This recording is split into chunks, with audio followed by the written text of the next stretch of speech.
ഒരു വർഷം മുൻപ് സൗദിയിലെ മദീനയിലേക്ക് പോയ എറണാകുളം സ്വദേശി മുനീറിനെ തേടിയാണ് ഭാര്യ റസീനയും ഇളയ കുഞ്ഞും പ്രവാസ ലോകത്തിലെത്തിയിരിക്കുന്നത്. 7 മാസം മുൻപ് കുഞ്ഞിനെ കാണുവാനായാണ് മുനീർ അവസാനമായി നാട്ടിലെത്തിയത്. എന്ത് കാരണത്താലാണ് മുനീർ തന്നിൽ നിന്ന് അകന്നു നിൽക്കുന്നത് എന്നറിയാതെ വിഷമിക്കുകയാണ് ഭാര്യ റസീന. മുനീറിനെ കുറിച്ചുള്ള കൂടുതൽ വിവരങ്ങൾ റസീനയോട് ചോദിച്ചറിയാം. കല്യാണം കഴിഞ്ഞിട്ട് എത്ര വർഷമായി? കല്യാണം കഴിഞ്ഞിട്ട് ഇപ്പൊ 12 വർഷം. 12 വർഷമായി. മൂത്ത കൊച്ചിന് ഇപ്പൊ 11 വയസ്സുണ്ട്, രണ്ടാമത്തെ കൊച്ചിന് 8 വയസ്സ്, ഇതിന് ഇപ്പൊ 9 മാസമായി. ഇയാള് സൗദി അറേബ്യയിൽ പോയിട്ട് എത്ര കാലമായി? മുനീർ 1 വർഷമായി പോയിട്ട്. അതിന് മുമ്പ് പോയിട്ടില്ല? അതിനു മുമ്പ് സൗദിയിൽ പോയിട്ട് വന്ന് അവിടെ പണി എന്താ ശരിയല്ല എന്നും പറഞ്ഞ് എൻ്റെ ഇക്കാകെയാണ് വിട്ടത്. വിട്ട് കഴിഞ്ഞിട്ട് പിന്നെ വന്ന് ഞാൻ പറയുന്നത് മുനീർ ആദ്യം പോയതല്ല, 1 വർഷം മുമ്പ് അതിന് മുമ്പ് പോയിട്ട് വന്ന് ഇപ്പൊ പ്രശ്നം വന്നത് ഇപ്പൊ രണ്ടാമത് പിന്നെ മുനീർ പോയായിരുന്നു. പോയിട്ട് എൻ്റെ നാത്തൂൻ്റെ സ്വർണം പണയം വെച്ച് കൊടുത്ത്, പിന്നെ എൻ്റെ ഉമ്മച്ചി ഗൾഫിലുണ്ട്, എൻ്റെ ഉമ്മച്ചിയും പൈസ അയച്ചു കൊടുത്താണ് ഇപ്പൊ ഗൾഫിലേക്ക് പോയത്. പോയി കഴിഞ്ഞ് പോണങ്ങാട്ട് പ്രഗ്നൻ്റ് ആയി. ഞാൻ പ്രസവിച്ച് ജൂൺ 2-ാം തീയതി. ജൂലൈ ഓഗസ്റ്റ് സെപ്റ്റംബറിൽ മുനീർ ലീവിന് വന്ന്, നോമ്പ് പെരുന്നാളുടെ ആ സമയത്ത് ലീവിന് വന്നിട്ട് കൊച്ചിനെ കണ്ട് പൈസയും കൊടുത്ത് കൊച്ചിന് കുടുപ്പ് കൊടുത്തിട്ട് പോയി. വീട്ടിലേക്ക് പോയി. എൻ്റെ വീട്ടിലായിരുന്നപ്പോൾ ഞാൻ, എൻ്റെ വീട് കൊച്ചിയിലാണ്, ബാത്തുരുത്തി കൊച്ചി, അവിടെയാണ്. അങ്ങനെ വന്ന് പോയി കഴിഞ്ഞിട്ട് പിന്നെ കേൾക്കണത് മുനീറെ കല്യാണം കഴിഞ്ഞതാണ്.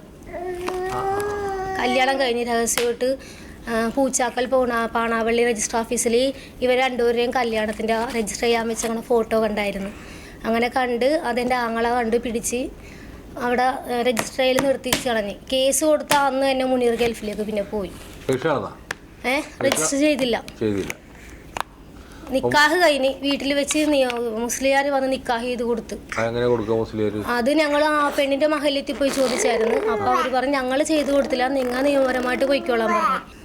എന്നിട്ട് ഇപ്പോൾ ഗൾഫിലേക്ക് പോയി കഴിഞ്ഞിട്ട് എന്നെ ഇപ്പോൾ 2 പ്രാവശ്യം വിളിച്ചായിരുന്നു. നീ നിൻ്റെ വഴിക്ക് പോയിക്കോ, ഞാനിപ്പോൾ അവളെയും കൊണ്ട് പോകാൻ വേണ്ടി പോകണമെന്ന് പറഞ്ഞ് ഗൾഫിലേക്ക്. എൻ്റെ ഉമ്മച്ചിയാണ് കഷ്ടപ്പെട്ട് ഇപ്പോൾ ഞങ്ങൾ നോക്കണത്. പ്രസവത്തിന് എല്ലാ ചിലവും എൻ്റെ ഉമ്മച്ചി തന്നെയാണ് നോക്കിയതൊക്കെ. പ്രവാസലോകം പ്രേക്ഷകരോടും പൊതുസമൂഹത്തിനോടും കൂടിയുള്ള ഒരു ചെറിയ വർത്തമാനമാണ്. റസീന 3 കുട്ടികളുടെ മാതാവ്, ഭർതൃഗ്രഹത്തിലെ സന്തോഷമായ ജീവിതം കൊണ്ട് അവിടുന്ന് ഓടി രക്ഷപ്പെടേണ്ടി വന്ന ഒരു സഹോദരിയാണ് അവർ. ഭർത്താവ് 3 മക്കൾ, 2 പെൺമക്കളും ഈ ചെറിയ കുട്ടിയുമുള്ള അദ്ദേഹം ഒരു പുതിയ വിവാഹത്തിന് വേണ്ടിയിട്ട് പള്ളി കമ്മിറ്റികളെ സമീപിച്ച് അവർ കൊടുത്തില്ല എന്ന് കേട്ടതിൽ ഞാൻ അവരെ അഭിനന്ദിക്കുകയാണ്. തീർച്ചയായിട്ടും പള്ളി കമ്മിറ്റികൾ പ്രവർത്തിക്കേണ്ടത് ഇങ്ങനെ തന്നെയാണ്. പള്ളി മഹലുകളുടെ സമ്മതമില്ലാതെ നടത്തുന്ന ഒരു വിവാഹവും രജിസ്റ്റർ ഓഫീസിൽ പോയി നടത്തുന്ന വിവാഹമല്ലാതെ ഇസ്ലാമിക നിയമപ്രകാരം വാലിഡിറ്റി ഇല്ല. രജിസ്റ്റർ ഓഫീസിൽ പോയിട്ട് വിവാഹം കഴിച്ചാലും സിവിൽ ഇതിലേ നിൽക്കുകയുള്ളൂ, ഇസ്ലാമിക ഇതിൽ നിലനിൽപ്പില്ല. അപ്പോൾ ഏതോ എവിടെ നിന്ന് വന്ന ഒരു മുസ്ലിയാർ നിക്കാഹ് നടത്തി കൊടുത്തു എന്നൊക്കെ പറയുന്നത് ശുദ്ധ അസംബന്ധമാണ്. അത്തരത്തിലുള്ള മേലിയാക്കന്മാർ ഈ പണി നിർത്തുകയാണ് നല്ലത് എന്നാണ് എനിക്ക് പറയാനുള്ളത്. നിങ്ങളെ പണി ഇതല്ല. നിങ്ങളുടെ പണി ദീൻ പ്രചരിപ്പിക്കലാണ്, സത്യം പ്രചരിപ്പിക്കലാണ്, നീതി പ്രചരിപ്പിക്കലാണ്, സാഹോദര്യം പ്രചരിപ്പിക്കലാണ്, കുടുംബത്തിൻ്റെ ഉത്തരവാദിത്വം പ്രചരിപ്പിക്കലാണ്. ഇത്തരത്തിലുള്ള തോന്നിവാസങ്ങൾക്ക് കൂട്ടു നിൽക്കലല്ല ഉസ്താദെ നിങ്ങളെ പണി എന്ന് പറയാൻ ഞാൻ ആഗ്രഹിക്കുകയാണ്. നിങ്ങളൊക്കെ എവിടുന്നാണ് പഠിച്ച്?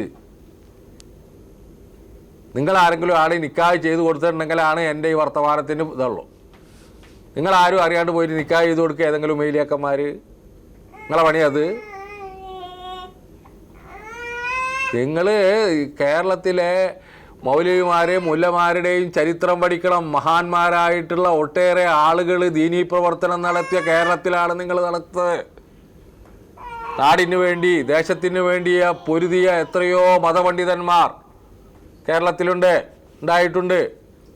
അവരുടെ പരമ്പരയിൽ നിങ്ങളെപ്പോലുള്ള ആളുകളെ പെടുത്തുമ്പോഴാണ് ആളുകൾ പരിഹസിക്കുക.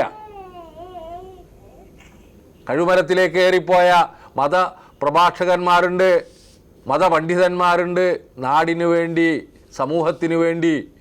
അത്തരത്തിലുള്ള ആളുകളുടെ പട്ടികയിലാണോ നിങ്ങൾ പെടുത്താൻ വേണ്ടി ഉദ്ദേശിക്കുന്നത്? അവരും മതപ്രവർത്തകരായിരുന്നു, മതപ്രഭാഷകരായിരുന്നു, മതപണ്ഡിതന്മാരായിരുന്നു. നിങ്ങൾ ഈ സമൂഹത്തെ കുളം തോണ്ടാൻ വേണ്ടിയിട്ട് ജനിച്ചവരാണെന്നാണ് ഞാൻ പറയാം. ഈ സമൂഹത്തെ പുതിയ രീതിയിലേക്ക്, ആധുനികതയിലേക്ക് പ്രയാണം നടത്തിക്കൊണ്ടിരിക്കുന്ന ഒരു സമൂഹം എന്ന നിലയിൽ മുസ്ലിം സമുദായം ഒട്ടേറെ മാറ്റങ്ങൾക്ക് വിധേയമായിക്കൊണ്ടിരിക്കുന്ന ഒരു കാലഘട്ടത്തിൽ നിങ്ങൾ ഇത്തരത്തിലുള്ള പണി അവസാനിപ്പിക്കുന്നതായിരിക്കും പറയാനുള്ളത്. മഹല്ല് കമ്മിറ്റി ഇതിലൊക്കെ ശക്തമായിട്ട് ഇടപെടണം. ആരാ നിക്കാഹ് കഴിച്ചു കൊടുത്തെന്ന് അന്വേഷിക്കണം.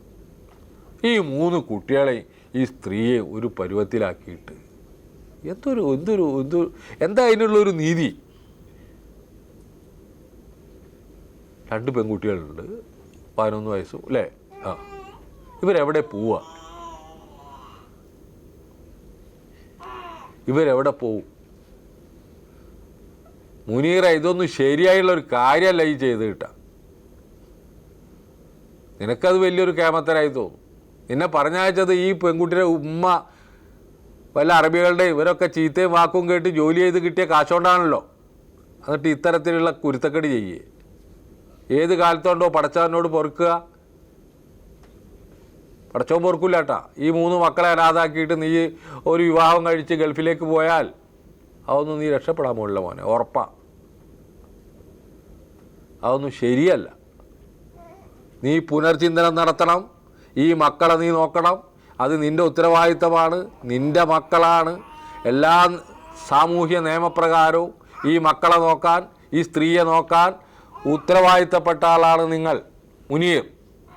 അതുകൊണ്ട് നിങ്ങൾ ഈ കുട്ടികൾക്ക് ന്യായമായി ചെലവിനയക്കണം. വിദ്യാഭ്യാസത്തിൻ്റെ ഉത്തരവാദിത്തം ഏറ്റെടുക്കണം. അവരുടെ വിവാഹത്തിൻ്റെ ഉത്തരവാദിത്തം ഏറ്റെടുക്കണം. ഈ സ്ത്രീക്ക് ചെലവിന് കൊടുക്കണം. ഇവരാര് കൊണ്ടുപോകണോ? ഇവർ ആരെങ്കിലും കൊണ്ട് കെട്ടിക്കൊണ്ടുപോവോ? എന്തൊക്കെ ഈ നടക്കണം എൻ്റെ മുനീർ? ഏത് ലോകത്തിലാണ്? മുനീറിനെ കാണുന്ന ആളുകൾ അദ്ദേഹത്തെ ഒന്ന് ഉപദേശിക്കണം. മുനീർ, ഇതൊന്നും ശരിയല്ല. ഞാൻ ഈ സഹോദരി പറഞ്ഞ അർത്ഥത്തിലാണ്. നിങ്ങളായിട്ടൊരു പെണ്ണിനെ കൊടുത്ത് നിങ്ങളെ വീട്ടിൽ നിർത്തിയിട്ട് ഇവരെ പിടിച്ച് പുറത്താക്കിയിട്ട് അതിനൊരു ഇസ്ലാമിക പരിവേഷവും നൽകിയിട്ട് അങ്ങനെ വേണ്ട നിങ്ങൾ സൗദിയിൽ പോയിട്ട് ഭാര്യനെ കൊണ്ടുപോയിട്ട് സൂഹിക്കാതെ ആയിരിക്കുക. അത് നടക്കില്ല മുനീറെ, ഉറപ്പായിട്ട് നടക്കില്ല. നാട്ടുകാരുണ്ട്, എല്ലാവരും നിങ്ങളെ എതിർക്കും. ഇത് പ്രക്ഷേപണം കഴിയുമ്പോൾ നിങ്ങൾക്ക് മിത്രങ്ങളെക്കാൾ കൂടുതൽ ശത്രുക്കളാണ് ഉണ്ടാവുക. നിങ്ങളെ ചോദ്യം ചെയ്യുന്നവരുണ്ടാവും തീർച്ചയായിട്ടും.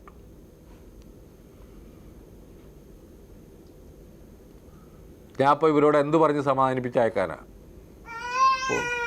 ഒന്നും പറയാനില്ല. പിഞ്ചു കുഞ്ഞിരുന്നിട്ട് അതിനൊന്നും അറിയില്ല. ആരോടാ പറയാ? എന്താ പറയാ ഈ സഹോദരിയോട്? എന്തെങ്കിലും ഒരു ഉത്തരം എൻ്റെ കയ്യിൽ വേണ്ടേ? നിങ്ങളാണ് തീരുമാനിക്കേണ്ടത്. പ്രേക്ഷകർ തീരുമാനിക്കണം ഈ സഹോദരിയോട് എന്ത് പറയണം, അവർക്ക് എന്ത് സഹായമാണ് ചെയ്യേണ്ടതെന്ന് നിങ്ങൾ ആലോചിക്കണം.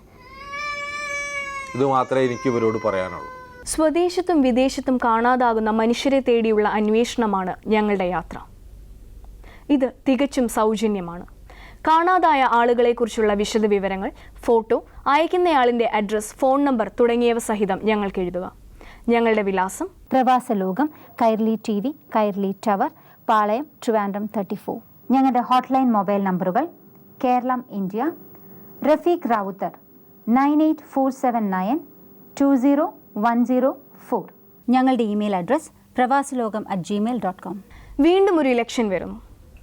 ശബ്ദവും ആത്മാവും ഇല്ലാത്ത നിഴൽ രൂപങ്ങളായി പ്രവാസികൾ ഇനിയും ജീവിക്കരുതേ എന്നാണ് ഞങ്ങളുടെ പ്രാർത്ഥന.